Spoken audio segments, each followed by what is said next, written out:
এই দোয়াটা শিখে নেন, ইনশাআল্লাহ আপনার জীবনের সমস্ত সংকট কেটে যাবে। আমি নিজেও এই দোয়াটা বেশি বেশি করার চেষ্টা করি। দোয়াটা হচ্ছে, মুসা আলাইহিস সালাম একটা গাছের নিচে হেলান দিয়ে বসলেন, বসে দেখলেন দুজন মেয়ে দাঁড়িয়ে আছে দূরে, পানি নিতে পারছে না, লোকজন পানি নিয়ে যাচ্ছে, ওরা দাঁড়িয়ে আছে বেচারি। মুসা আলাইহিস সালাম গিয়ে বললেন, কি সমস্যা আপনাদের?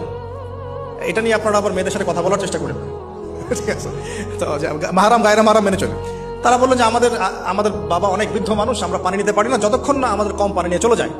মুসা আলাইহিস সালাম তো একটু বললাম না, ফিজিক্যালি খুব স্ট্রং ছিলেন, থাকে না বডি বিল্ডার, সামনে গিয়ে কথা বলে সরো পানি দিতে দাও, তখন মানুষ একটু মূল্যায়ন করে না। তো মুসা আলাইহিস সালাম এভাবে পানি নিয়ে দিলেন এবং বাছুরদেরকে পানি পান করালেন, করিয়ে গাছের নিচে এসে বসে আছেন। বসে বসে তিনি দোয়া করছেন, এই যে দোয়াটা তিনি দোয়া করছেন, রব্বি, একটা নেক কাজ করলেন, নেক কাজ করলেন না, মানুষের উপকার করলেন, নেক কাজ করে এসে গাছের নিচে বসে দোয়া করছেন, আল্লাহ এখানে তো আমার খাবার পানি বাসস্থান কিছুই নাই, আমি কি করব? রব্বি ইন্নি লিমা আনজালতা